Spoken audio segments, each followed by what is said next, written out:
Gampung wisata terbaik? Nah, pasti penasaran kan sekeren apa sih Gampung Lubuk Sukun ini? Sehingga di tanggal 13 April 2023 kemarin, Pak Menteri Sandiaga Uno meresmikannya sebagai salah satu desa wisata terbaik.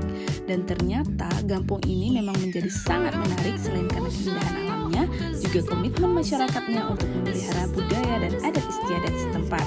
Di Gampung ini masih banyak kita temukan Romo Aceh sebagai tempat tinggal warga loh, dan warga memeliharanya dengan sangat baik sehingga masih layak untuk dijadikan tempat tinggal meski usianya sudah mencapai ratusan tahun. Nah, menariknya masyarakatnya juga sudah memiliki visi misi yang sama untuk membangun Gampung ini sebagai Gampung wisata sejarah.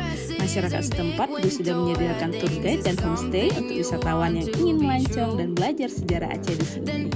Nah, kamu sudah tahu kan pilihan berwisata selanjutnya? Jangan lupa mampir di desa atau Gampung Lubuk Sukun Aceh Besar.